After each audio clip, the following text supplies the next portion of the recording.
आज रोज़नामा इनकलाब दक्कन की सिल्वर जुबली तकरीब के मौके पर एमबी नगर पीस कमेटी की जानिब से मुनक़दा तहनीती तकरीब के लिए मैं तमाम अहदेदारान, ज़िम्मेदारान व अरकान का तहे दिल से ममनून व मशकूर हूँ,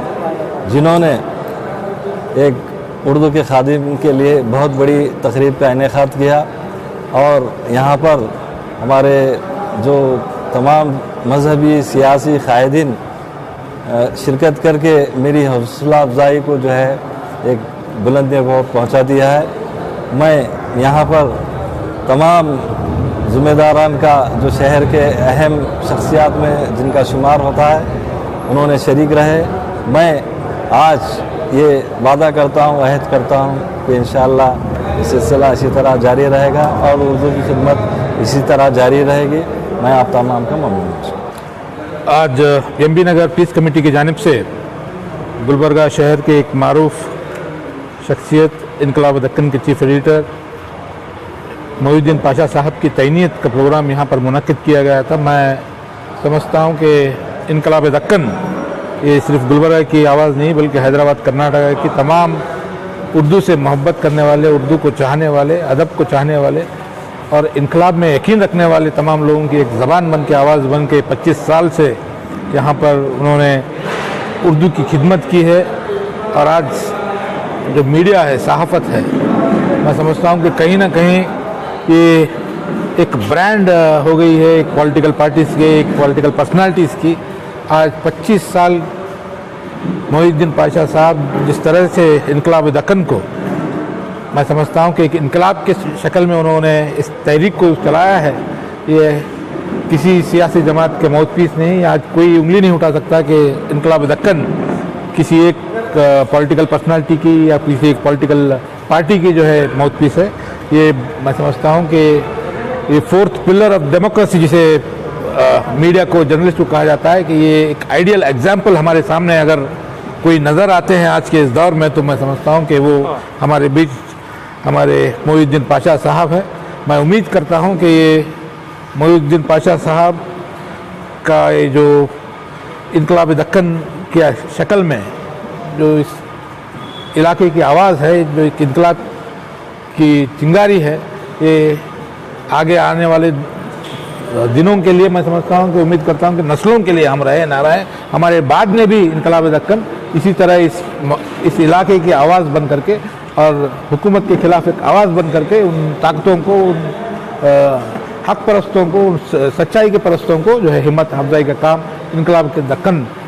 के ज़रिए होता रहे। शुक्रिया। डिजिटल मीडिया और सोशल मीडिया के दौर में एक अखबार चलाना बहुत ही मुश्किल काम है और इनकलाब दक्कन के एडिटर इन चीफ जनाब मोहिउद्दीन पाशा ने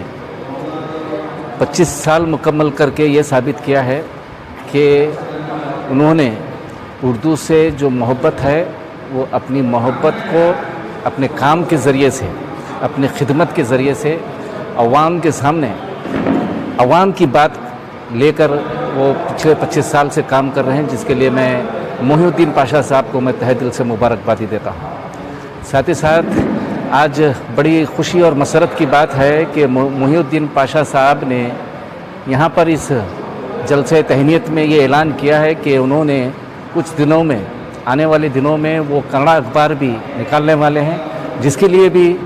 मैं मोहिउद्दीन साहब को जो है मुबारकबादी देता हूँ।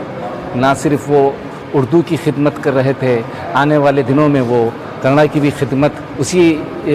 ईमानदारी के साथ करेंगे। तो मैं तमाम गुलबर्गा के अवाम के जानिब से मोहिउद्दीन पाशा साहब और उनकी तमाम इनकलाब दक्कन की तमाम टीम को मुबारकबादी देता हूं कि आप लोगों की खिदमत, आप लोगों की मेहनत, आप लोगों की लगन की वजह से आज उर्दू का अखबार इनकलाब दक्कन पिछले 25 साल से हर घर की, हर आदमी की आवाज़ बन चुका है, जिसके लिए फिर एक बार मैं तमाम लोगों को मुबारकबादी देता हूँ। मैं समझता हूँ एक बहुत ही पॉजिटिव काम इस पीस कमेटी ने किया है, क्योंकि मोहिउद्दीन पाशा साहब की खिदमत को किसी तरह से भी गुलबर्गा का कोई भी शहरी जो है वो उनकी खिदमत से वाकिफ़ है। कोई भी ये कहेगा कि ये डिज़र्व करते हैं। 25 साल तक रोज़ाना बिला नागा अखबार चलाना, कोविड सबसे ज़्यादा, कोविड का अगर कोई मुतासिर है, सबसे ज़्यादा नुकसान किसी को हुआ है तो अखबारात को हुआ है। कोविड के ज़माने में सबसे ज़्यादा नुकसान हुआ है कोविड, यानी उसको समझिए कि कोविड उसको ही हो गया अखबार एक माने में। लेकिन इन बहुत ही सख्त हालात में ये 4-5 महीने या 6 महीने का जो वक्त था, ये अखबारात के लिए सबसे ज़्यादा नुकसानदेह सफ़र। वैसे हालात में इन्होंने अखबार चलाया और ये साबित किया कि वो अखबार से, उर्दू ज़बान से, गुलबर्गा से, सहाफ़त से बेइंतहा मोहब्बत करते हैं। आज इनकलाब दक्कन जो पेपर, उर्दू पेपर, पाशा भाई को जो 25 साल की दिल से गहराई से हम मुबारकबाद देते हैं। और जो उर्दू पेपर हम कई सालों से सुनते हैं कि उर्दू पेपर पढ़ना चाहिए, और सिर्फ मुस्लिम ही बोल के नहीं, मेरे दादा परदादा के दौर में भी उर्दू पेपर वो लोग पढ़ते थे बोल के हमारे बड़े बोलते थे। तो आज हम यहाँ पे जो भी गुलबर्ग के जो भी लोग हैं हमारे, उन लोगों से यही हम रिक्वेस्ट करना चाहते हैं, उर्दू पेपर को आप लोग फ्रंट पेज पे लेके आओ। तो आज जो 25 साल पाशा भाई साहब को हम मुबारक दे रहे हैं। आज यहाँ पर मक्का मस्जिद फंक्शन हॉल में एमबी नगर पीस कमेटी की जानिब से एक फंक्शन अरेंज किया गया था। इसका मकसद था जो इनकलाब दक्कन पेपर जो है हमारे पाशा भाई मोहिउद्दीन पाशा साहब की, जो उर्दू को उन्होंने ज़िंदा रखा और उर्दू के ज़रिए आवाम तक तमाम इस पेपर के थ्रू आवाम की खिदमत की है। और इनके 25 साल जो होने पे आज यहाँ पर एमबी नगर पीस कमेटी की जानिब से हमने उनको फंक्शन रखे, उनकी गुलकोशी करी, उनका सम्मान किया। मगर मैं समझता हूँ ये 25 साल का वक्त जो उन्होंने दिया है आवाम को, हम तमाम हैदराबाद कर्नाटक के लोग, जितने भी लोग हैं, जितना भी उनके अगर उनको गुलकोशी करे या सम्मान करे तो भी कम है। हर बार मैं जब भी जाता हूँ तो देखता हूँ इतना बिजी रहते हैं उन्होंने। मैं इस मौके पे पाशा भाई को बहुत बहुत मुबारकबाद देता हूँ एमबी नगर पीस कमेटी।